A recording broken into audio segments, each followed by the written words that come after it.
안녕하세요. 골드만삭스입니다. 오늘은 중국을 처음으로 통일한 진시황, 진나라 진시황과 그 주변 인물들에 대해서 알아보겠습니다. 진시황은 이름이 영정이에요. 그 다음에 이제 진시황은 기원전 259년에 태어나서 기원전 210년에 사망을 했으니까 49살, 50이 되기 전에 죽었습니다. 말년에 가서는 불로 장생을 꿈꿔가지고 죽지 않고 늙지 않고 싶어서 여러 그 사람들을 동방 쪽으로 우리나라의 뭐 그 제주도에도 왔고 일본에도 가고 뭐 이런 식으로 해서 산동반도에도 가고 해서 그 여러 사람들 어떤 무슨 신선이나 아니면은 뭐 무슨 술사, 책사 이런 사람들을 동방으로 파견해서 불로장생약을 구하려고도 노력을 했지만은 불행스럽게도 49살 50이 되기 전에 병으로 죽었습니다. 아이러니컬하게도 진시황을 옆에서 모신 가장 그 유명한 책사, 똑똑한 사람 중에서 진시황을 도와서 진나라가 중국을 통일하는데 혁혁한 공을 세운 유명한 그 이사가 진시황보다도 25살이 많습니다. 뭐 아버지뻘 되는 사람인데 그 이사는 이제 기원전 284년에 태어나서 기원전 208년 76세에 죽었습니다. 진시황은 49살에 죽었고 이사는 76살에 죽었는데 진시황이 기원전 210년에 49살로 죽었을 때도 이사는 살아 있었죠. 그 다음에 이제 진시황이 죽고 난 다음에 2년 후에 간신 내시 조고의 그 음모에 의해서 2세 황제 진시황의 아들인 2세 황제 호해의 지시에 의해서 사형이 됩니다. 그래서 이제 그때 죽었을 때가 진시황이 죽은 후 2년 후에 이사가 죽었습니다. 이사가 이제 진시황보다도 25살이나 많은데도 불구하고 진시황이 죽고 난 다음에 2년 후에 죽은 걸로 돼 있습니다. 그래서 아이러니컬하게도 진시황이 먼저 죽은 거죠. 더 젊은 나이에. 진시황이 재위한 것은 기원전 247년부터 기원전 210년까지 12살의 왕이 돼서 37년 동안이나 그 진나라를 통치하고 중국을 통치하게 됩니다. 그래서 이제 기원전 247년 12살에 즉위를 했을 때는 너무 어렸기 때문에 진시황을 왕으로 옹립한 여불위가 섭정을 하죠. 승상을 역할을 하면서. 그래서 대신 정치를 해주는 거죠. 왕이 너무 어리니까. 그 다음에 이제 여불위가 진시황을 모셨지만은 그 내막을 보게 되면은 여불위가 실제로 진시황의 아버지가 아니냐 이런 게 거의 이제 확실시 역사에서 되고 있습니다.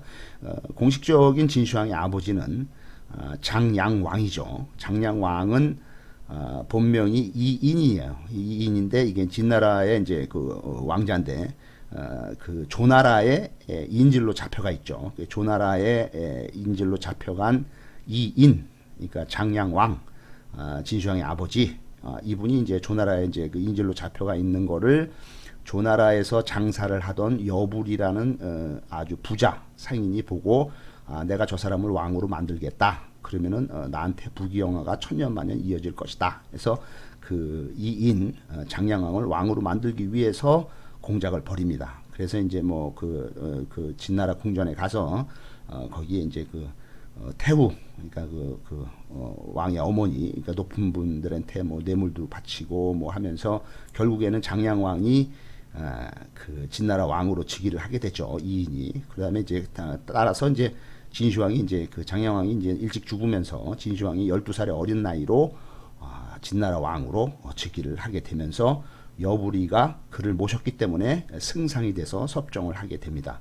하지만은 그 내막을 보게 되면은 이 장양왕이 진시황을 낳은 거는 그 누구한테서 낳냐면은 여자는 조희입니다. 조희가 누구냐면은 조희가 그 조나라의 인질로 있을 때에 조나라의 어떤 그 무녀 어떤 뭐 궁녀 비슷한 그 무녀였죠. 그 아주 아름다운 이쁜 그 조희라는 젊은 여자를 여부리가 그 장량왕 이인한테 잘 보이기 위해서 그 여자를 바칩니다. 근데 바치기 전에 이 조이하고 여부리가 이미 조이가 이쁘기 때문에 여부리하고 조이가 이미 어떤 관계가 있었던 거죠. 섹스를 하고 뭐 아무튼 뭐 내연의 관계죠. 그래서 어떻든 그 조이가 임신을 한 상태로 장량왕한테 보내줬고 바쳐줬고 그 사이에서 나온 것이 진시황이기 때문에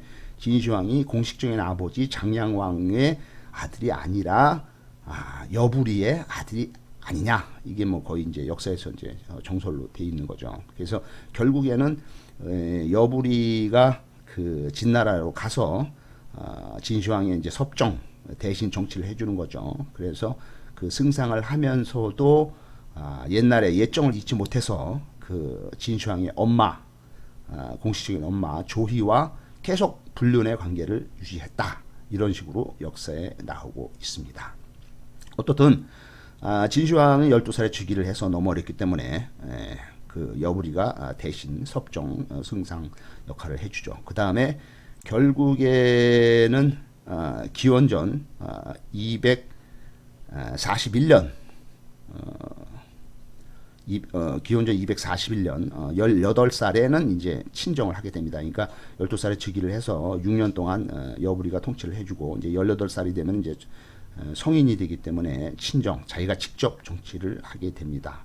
진시황이 이 18살에 직접 정치를 하면서 진시황의 진면목이 나옵니다. 과감하고 잔인하고 그다음에 진짜 왕중왕이죠. 그래서 어떤 그 능력 있고 그다음에 또 뭐 냉혹하고 이런 그 왕중왕의 진면목을 보여준 게 18살부터 친정을 하면서부터 그게 나오게 됩니다. 그게 이제 기원전 241년이죠. 그렇게 돼 있고, 그 다음에 이제 18살에 진짜 왕이 돼서 친정을 하면서부터 한 10년 동안은 절치부심, 자신의 왕권을 강화하고 신하들을 대폭 갈아치기 하고 하면서 실력을 키우죠. 그래서 실력을 키워서 한 10년 동안 진나라를 강하게 만든 후에 기원전 230년, 그러니까 한 10년이 흐른 후에 29살 때 드디어 중국 전국을 통일하기 위해서 전쟁을 막강하게 일으켜서 기원전 230년 29살 때 그때 한나라, 바로 옆에 있는 가장 약소국인 한나라를 공격을 해서 멸망을 시키게 됩니다. 그때부터 시작을 해서 거의 한 8년 동안 전 제후국들을 다 하나하나 멸망을 시키게 됩니다. 그래서 29살부터 한나라를 멸망시킨 후에 결국에는 38살, 그러니까 한 10년이 지난 후에 기원전 221년에 마지막 제나라를 멸망을 시키면서 중국 전토를 통일을 하게 됩니다. 그래서 이 통일한 거를 쭉 볼 것 같으면은 기원전 230년 29살 때 한나라 멸망, 기원전 228년 2년이 지난 후에 31살 때 조나라 멸망, 이것도 바로 옆에 있는 나라죠. 그 다음에 또 1년이 지난 기원전 227년 32살 때는 현가 사건이 생깁니다. 현가라고 그 연나라에서 온 사신이 진시황을 죽이려고 자객으로 와서 진시황이 이리 뛰고 저리 뛰게 하게 만든 게 현가 사건이고, 그 다음에 기원전 226년 33살 때는 연나라를 공격을 하게 되고, 기원전 225년 34살 때는 옆에 있는 위나라를 멸망을 시키게 됩니다. 기원전 223년 36살 때는 가장 막강한 남쪽에 있는 초나라를 멸망을 시키게 됩니다. 기원전 222년 37살 때는 가장 멀리 있는 연나라를 멸망을 시키게 되고, 기원전 221년 38살 때는 마지막으로 가장 동쪽 산동반도 쪽에 있는 제나라를 멸망시키면서 중국을 통일을 하게 됩니다. 6개 제후국을 모두 제압을 하고 진시황이 왕중왕으로 등극을 하게 되는 것이 기원전 221년 38살 때로 되어 있습니다.